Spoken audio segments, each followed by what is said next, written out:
los que no podemos mandar se dan. Eh, También seguir o se tiene que ponderar el hecho de la asistencia. No en cuanto a que, bueno, si no quedás libre, o sea, no, eso no, es difícil que eso suceda. Pero bueno, si hay gente que en 4 clases de 5 no vino, hay algo que no registró nunca, que es el contenido, por ejemplo, ¿sí? Pero bueno, obviamente hay casos que se superentienden. Estamos en el medio de una pandemia, por eso estamos también a distancia, ¿no? Pero esto nadie está exento, nadie está exento. Yo el año pasado tuve COVID leve, que tampoco ni me, casi, bueno, no sé qué dice. Eh, bueno, casi que ni me di cuenta, pero aunque sea leve, uno se siente como muy vulnerable, sobre todo, ¿no?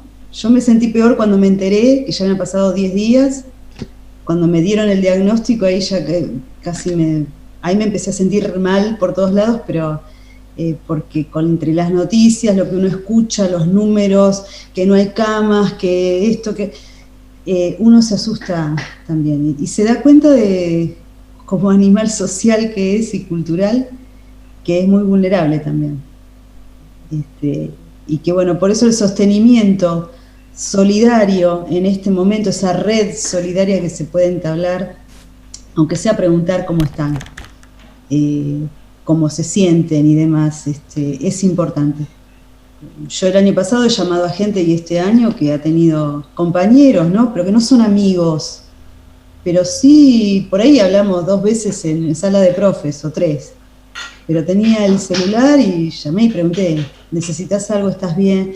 Porque uno se siente realmente como, como muy chiquito, ¿no? Como muy vulnerable.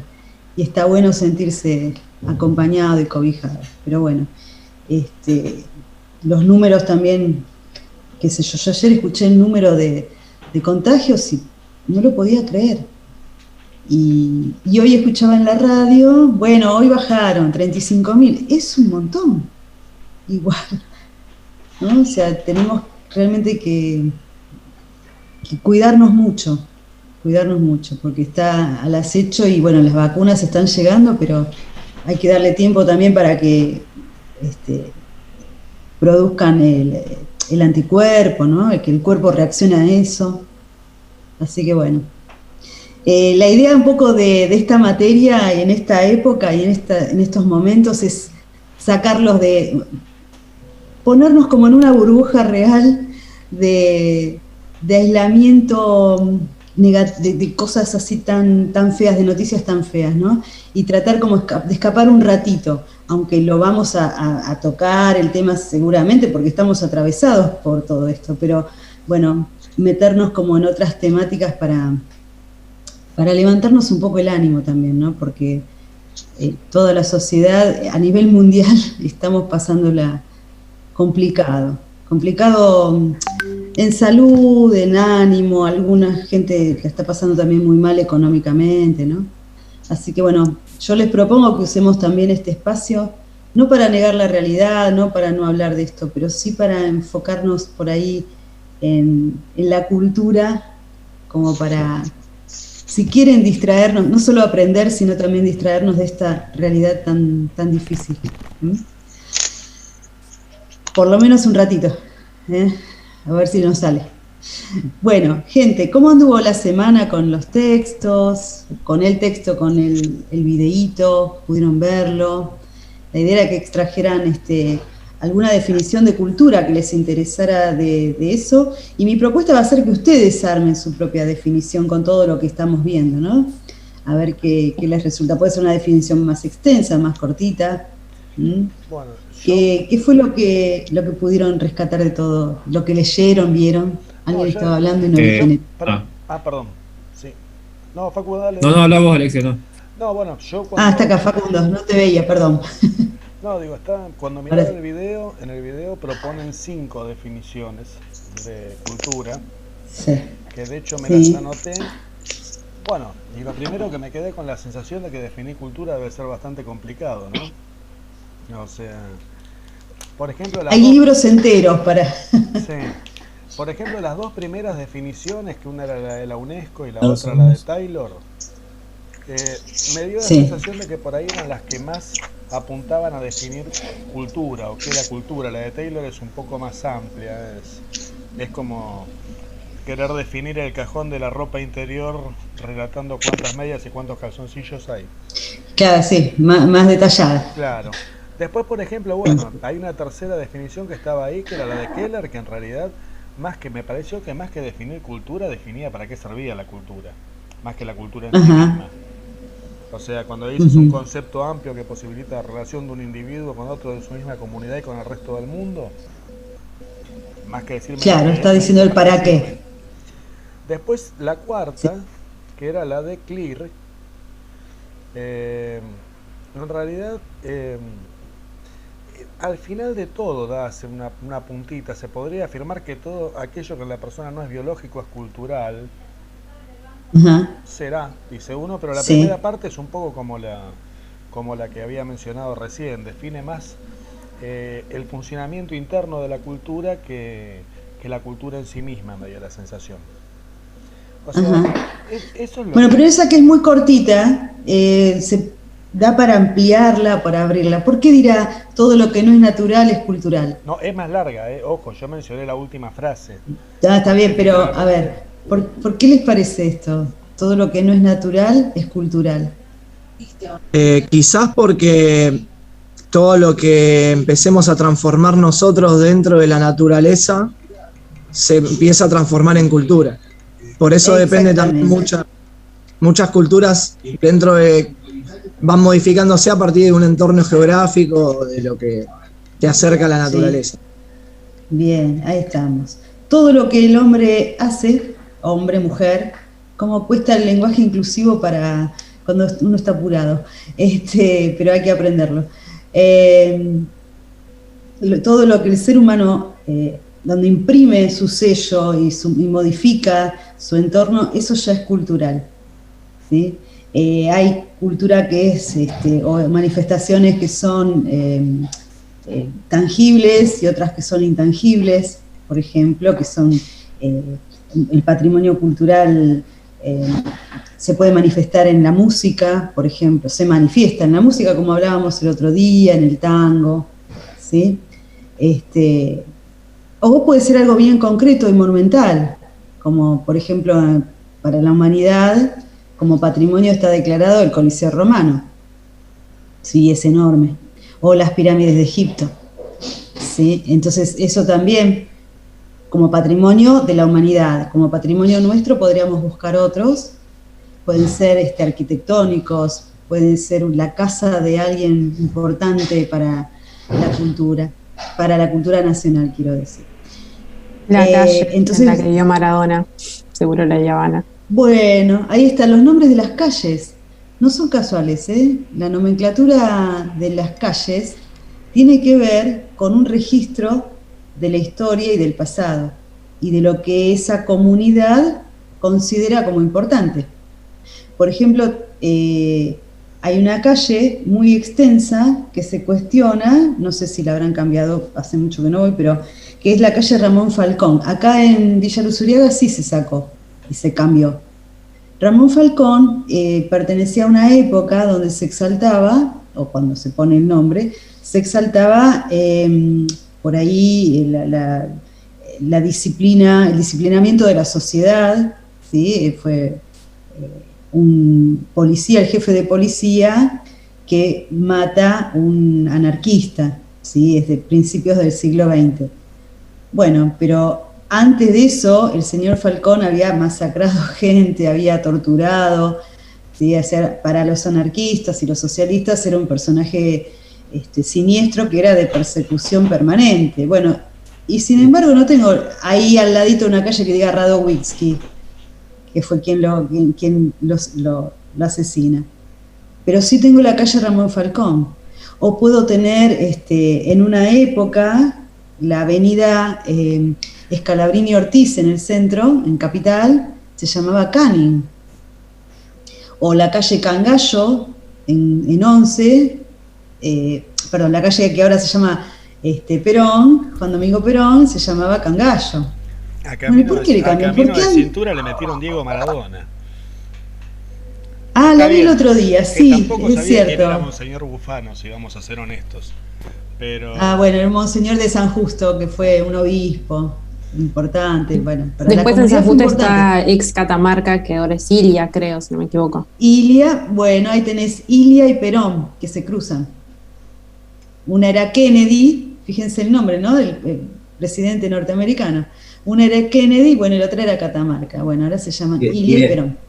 Y después hay argentinizaciones de las calles en inglés, como la calle Monroe. En realidad es Monroe. Sí. Bueno, pero no pretendas tanto. Bueno, también podemos ver barrios, ¿no? O lugares como Hurlingham, o es Harlingham. Sí, así un montón. Pero bueno. Claro, todos los barrios del sur, Banfield, Temperley, son todos nombres ingleses. Claro, exactamente. Bueno, eso tiene que ver con nuestra historia. Y la nomenclatura de las calles, si ustedes andan por Matanza, hay barrios donde se revalorizaron a los excombatientes de Malvinas, por ejemplo. Entonces está la calle que refiere al soldado Cao. ¿Conocen la historia del soldado Cao? ¿No? No, bueno, Cao no. El soldado Cao era un joven de 20 años o 21, que ya había hecho el servicio militar, ya estaba casado, y bueno, se desata la guerra de Malvinas en el año 82, y él va como voluntario. Él decide que quería ir a luchar por su patria. Y este soldado es maestro de tercer grado en una escuela en La Ferrer. Entonces, bueno, se va para allá y fue muy famoso porque le escribe una carta a sus alumnos desde allá, desde Malvinas, donde les dice que va a volver, que tiene frío, pero que está bien, que ellos estudien y demás. Y quedó como algo emblemático acá en Matanza. También porque cuando él se va, la mujer estaba esperando un bebé. Entonces, bueno, ya hace muchos años de esto, obviamente, él fallece allá en Malvinas, y hace muy poco se recuperó el cuerpo. O sea, se reconoció el cuerpo en Malvinas, no sé si saben, pero Antropología Forense le permitieron ingresar. Miren, yo creo que fue hace 3 años, no más, que hubo reconocimientos con el ADN y demás de cuerpos, y uno era del soldado Cao, porque allá lo que había es un cementerio, pero era emblemático porque no se sabía los nombres de los que estaban ahí. Bueno, se empezaron a identificar y bueno, el soldado Cao fue uno de ellos, hay varios más, pero acá en Matanza fue muy importante. Entonces la escuela donde él era maestro pasó a llamarse Soldado Cao, y hay una calle también en la zona de La Ferrer que se llama Soldado Cao. ¿Sí? Bueno, hay varios soldados también, hay gente que ha ido a Malvinas y estaba en el crucero General Belgrano, por ejemplo. Todos esos también tienen calle, murieron casi todos. Yo les recomiendo, acá en la Junta de Estudios Históricos de La Matanza, en la universidad, no sé si saben que existe, tenemos una parte de bibliografía muy interesante, que es sobre la historia de La Matanza, del partido, investigando distintas cosas, ¿no? Y una de ellas es la Guerra de Malvinas y La Matanza. O sea, la gente que fue, se han hecho entrevistas, es toda historia reciente, con historia oral, que son como se complementa eso. Entonces hay entrevistas muy, muy interesantes. Y encima es un libro que lo pueden encontrar por vía web, está todo, es bien, bien accesible. Así que yo les voy a escribir acá un poquito el caminito que tendrían que hacer, porque ahí van a encontrar varias cosas. Tienen que entrar a la página de la UNLAM, Universidad de La Matanza, después allí van o busquen así directamente, Junta de Estudios Históricos y allá hay una parte que dice Historia de la Matanza. Abren esa solapita y allí van a encontrar libros, distintos artículos, libros, con los títulos, ¿no es cierto? Y cliquean en esos títulos, no sé si lo pueden ver ustedes lo que yo escribí. Lo que estoy escribiendo en el chat, no, porque no lo mandé, perdón. Ay, cuando yo aprenda esto, volvemos a la presencialidad, gente. Entonces, van a los libros ahí, al que quieran, y este es sobre la guerra de Malvinas en Matanza. Entonces, esto hace también al acervo cultural. Si bien es la historia de una guerra, pero, por ejemplo, se puede rastrear cómo se registra esa etapa o ese momento culturalmente en nuestro municipio, ¿sí? O en otro, puede ser, qué sé yo. Puede haber, acá en nuestro municipio hay algo muy interesante, que es también, no sé si conocen, un centro de memoria de la Guerra de Malvinas, Museo de la Memoria de Malvinas, que está en lo que antes era el Ateneo Don Bosco, acá en Ramos, en Bolívar y Humboldt. Bueno, este lugar es un museo atendido y diseñado por los excombatientes de Malvinas, excombatientes de Malvinas de la Matanza, quiero decir. Y realmente tienen un montón de cosas, ellos dan charlas en escuelas, se puede ir a visitar. Bueno, ahora no, lamentablemente se inauguró y al año cayó la pandemia, o sea, es muy nuevo, pero se puede tener en cuenta por ahí para hacer entrevistas. Yo todo esto se los tiro como tips para el trabajo final, si les interesa Malvinas, por ejemplo, ¿no? La guerra de Malvinas fue un hecho traumático de nuestra historia del siglo XX, donde se manifiesta algo que tiene como objetivo esta materia, que es la tensión social o política, ¿sí? Esa tensión es la guerra en sí misma. Bueno, manifiesta cómo, o qué cosa quiero ver de esa guerra.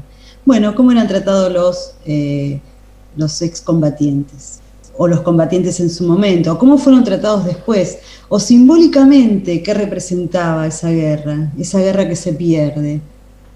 Y a partir de esa representación, la idea de desmalvinizar, o sea, callar Malvinas, ¿no? Que nadie diga nada, tratemos de que se olvide socialmente. Y hay cosas que no se pueden olvidar. O sea, hay procesos históricos y hechos muy fuertes que, por más que los quieran silenciar, es imposible, ¿sí? Entonces, bueno, ese podría ser un tema, la guerra de Malvinas a través de las revistas, de los diarios, el periodismo y la guerra de Malvinas, ¿sí? O, no sé, podría ser, hoy en día, cómo se recuerda a Malvinas en Matanza o donde quieran, ¿no? Y así se podría hablar de cualquier hecho o proceso. La dictadura, podrían ir por donde quieran. Lo que sí voy a restringir... También afectó una afectación cultural, porque la guerra de Malvinas impacta en la prohibición de la música en inglés y fomenta también todo el surgimiento del rock nacional, por ejemplo. Sí, claro, nacional, muy bien. También tiene una afectación ahí cultural interesante también. En la vestimenta también, Maxi. En todo. O sea, es un momento donde podrían ver, por ejemplo, la sociedad, qué pautas tuvo que cumplir y cómo eso afecta, ¿no? Entonces, ver los toques de queda que teníamos que padecer. Teníamos el hecho que pintar con cal los árboles y el cordón de la vereda con mi viejo. Bueno, ahí estás, para que sea bien visible. O en la escuela te enseñaban cómo protegerte de un bombardeo en Buenos Aires metiéndote abajo de lo que se llamaba pupitre, que no era un banco, era un pupitre más antiguo, ¿no? Cómo protegerse de eso. O sea, la escuela también cambió. Y la escuela es el lugar de cultura, de transmisión cultural por excelencia, ¿no es cierto? Allí cambió un poco también el sentido de muchas cosas. Se hacían, por ejemplo, se tomaban horas para tejer bufandas para los combatientes, o para armar los regalos que eran los chocolates con cartas para los yo le digo a los chicos porque tenían 20 años, 19 años, ¿no? Para los jóvenes, si se iba a una escuela religiosa se rezaba por ellos, por ahí una hora, para pedir por ellos, ¿no es cierto? La televisión también cambió, se daban partes de guerra, ¿sí? Hay hechos muy fuertes que hemos vivido como sociedad, que atraviesan todo. Seguramente cuando salgamos de esta situación pandémica, vamos a suponer que en 5 años yo sigo dando la materia, seguramente les voy a pedir lo mismo, pero con la pandemia, cómo impactó cultural y socialmente. Entonces se puede hacer historia oral. Profesora, sí, Carlos. Sí, buenas noches. Me hacía acordar en relación a Malvinas algo muy parecido cuando hubo el conflicto del Beagle con Chile. Sí. En una época se hizo un apagón total en todo Buenos Aires para ver, hacer un estudio de cómo nos verían, digamos, desde el cielo, si había un bombardeo chileno, ¿no? Ponían en alerta a toda la población. Sí, pero eso fue por el tema de Beagle, del conflicto de Beagle. Que estuvimos al borde de la guerra, sí, una por guerra. Papa y sí. El AMBA es tan grande, ahí. El AMBA es tan grande que no necesita ni mirarlo para meterle un bombazo. Tira para donde tira y en algún lado va a caer. Sí, pero hay que darle en lugares estratégicos, si no la guerra no sirve. En la guerra no se bombardea a cualquier lugar. Fíjense en la Segunda Guerra Mundial, hablando de esto. ¿Por qué en Europa hay ciudades capitales con monumentos históricos y patrimonio de la humanidad de siglos y siglos que en pleno bombardeo quedaron indemnes? O sea, nadie los bombardeó, porque fue un acuerdo. Nadie bombardeó el Coliseo, ni el Foro Romano, ¿sí? Ni la Torre Eiffel. Fue un acuerdo que el patrimonio artístico y cultural no se tocaba.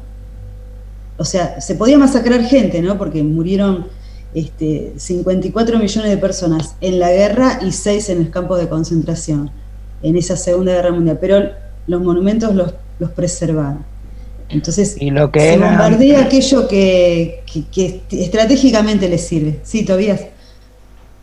No más detalle de que cuando fue lo de la Segunda Guerra Mundial, lo que eran las estatuas de plazas y fuentes, las tapaban todo con las bolsas con cemento para que cuando caigan los bombardeos, zafen. Claro, no estallen, tal cual. Por eso no se bombardea cualquier cosa, pero estuvimos cerquita del bombardeo en Malvinas. Acá se hablaba, yo me acuerdo, estaba en el secundario, que se hablaba de la posibilidad del bombardeo. Y de ahí sale un tema de Charly García, no bombardea en Buenos Aires, por ejemplo, que para los que vivimos la época es muy emblemático y entendemos de qué se habla. Tiene un significado porque lo hemos vivido, ¿sí? Para los que vienen, las generaciones posteriores, por ahí necesita una explicación para que se le dé el real sentido, y ahí tenemos el contexto o la época, en qué época fue escrita y difundida esa canción. Así como este tema puede ser, no sé, el golpe de Estado del 30, por ejemplo, cómo se plasmó, no sé, desde el teatro, el cine o las revistas. Ustedes van a ir por donde quieran. Yo les empiezo como a hablar de esto para que vayan pensando, ¿no? ¿Qué les gustaría, qué periodo histórico del siglo XX? Yo preferiría que fuese desde Irigoyen en adelante, siglo XX y XXI podría ser, ¿no? El 2001 no lo vamos a dejar afuera como historia cultural nuestra. Fue realmente un cimbronazo. Sí, Valeria. Creo que justo cuando estaba por decir qué temas no, que eran los únicos temas que no iba como a permitir. No, permitir no. O sea, el enfoque quiero que esté básicamente en el siglo XX y XXI. Preferiría que partiéramos desde Irigoyen, como ese siglo XX ya con una democracia más ampliada, si bien la mujer todavía no votaba, pero ya con una inclusión más abarcativa de la sociedad, políticamente hablando, ¿no? Y de ahí puede ser lo que quieran. Por ejemplo, a alguien le puede gustar, no sé, el movimiento obrero. Bueno, ¿cómo se manifestaba simbólicamente ese movimiento obrero? Por ejemplo. O, bueno, los periódicos, ¿no? Eso desde ya. O pueden ver una etapa, no sé, las mujeres invisibilizadas permanentemente, bueno, que empiezan a aparecer en los últimos años como eje de análisis y tema de análisis fundamentalmente. Entonces, bueno, ¿cuáles serían los mojones en ese siglo XX donde la mujer toma un poco más o avanza sobre sus derechos, sobre las conquistas de sus derechos? ¿Cuáles serían esos momentos? Y cómo se manifiesta culturalmente. Porque algo que es difícil en esta materia es la diferencia entre lo cultural y lo social. ¿Sí?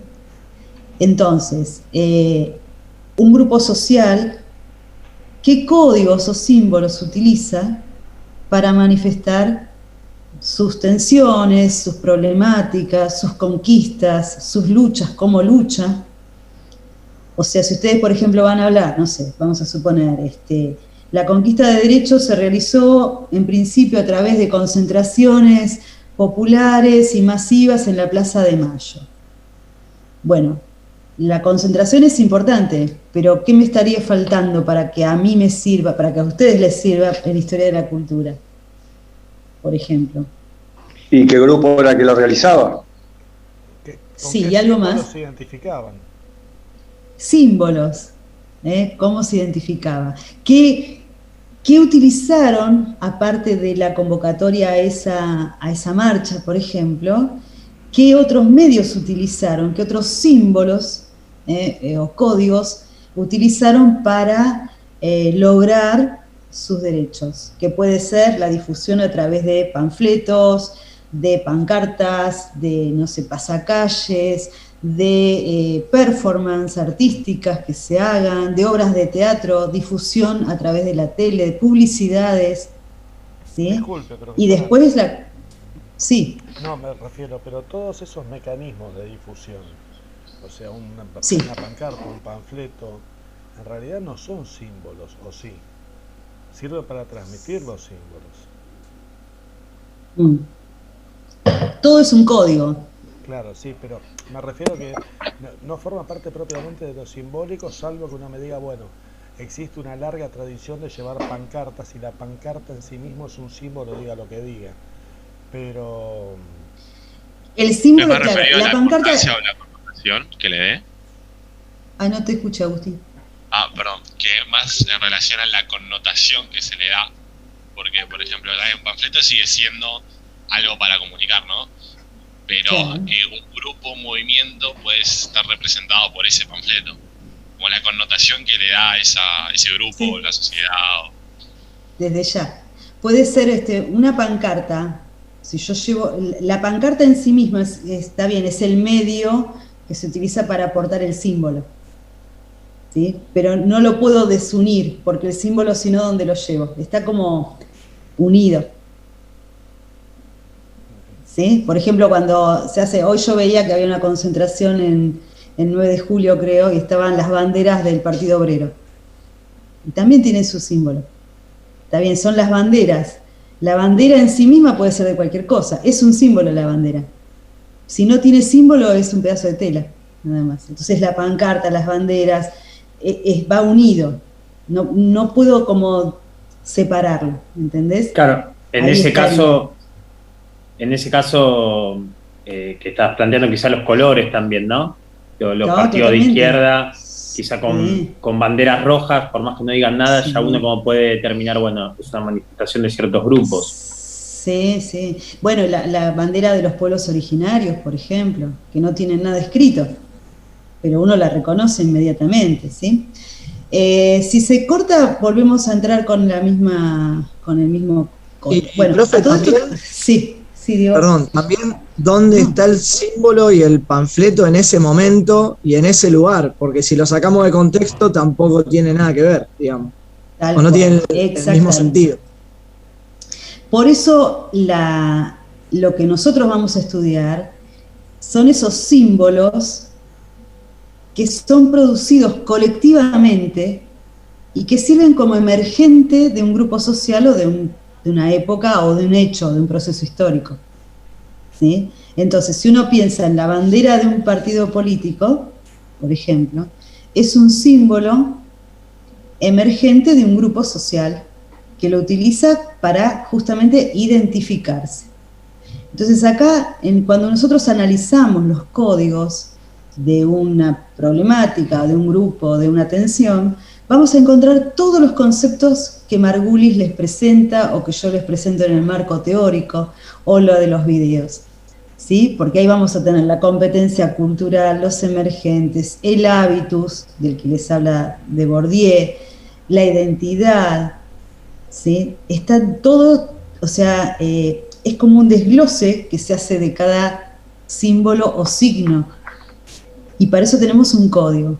Bueno, los códigos puede ser un código, no sé, alfabético, un lenguaje hablado o gestual.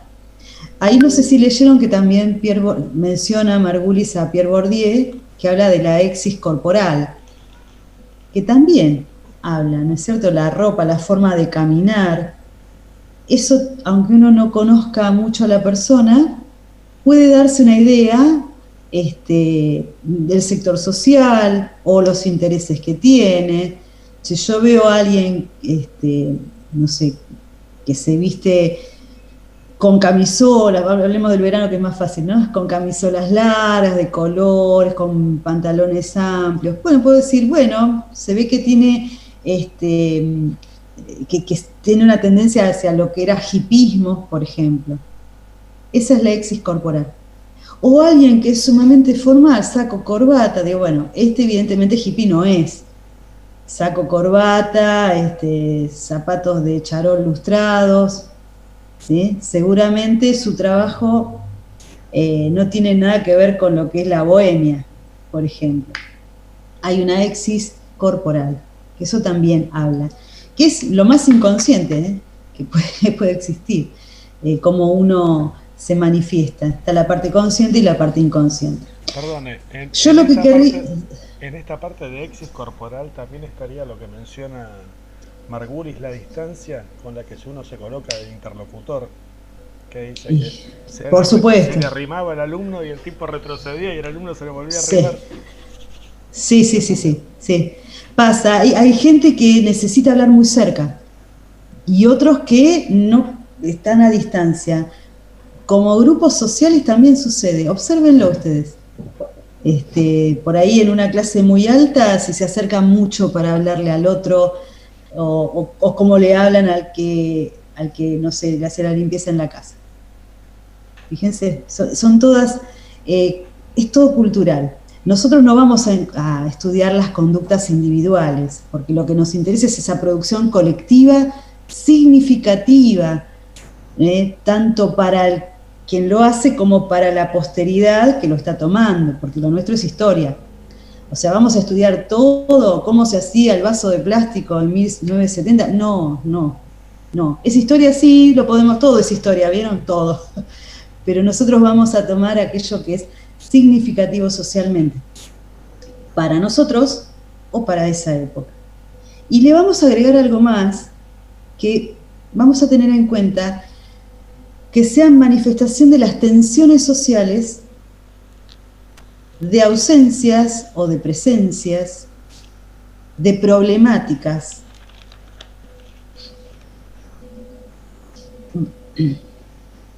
Cuando volvamos yo les voy a dictar, porque quiero que lo tengan textual, escrito todos igualito, los objetivos del año, para investigar y demás, ¿sí? ¿Qué tiene que ver con esto que estamos diciendo? Y les voy a mostrar dos fotos, a ver qué me dicen, para tener en cuenta el concepto de otredad y competencia cultural. Así que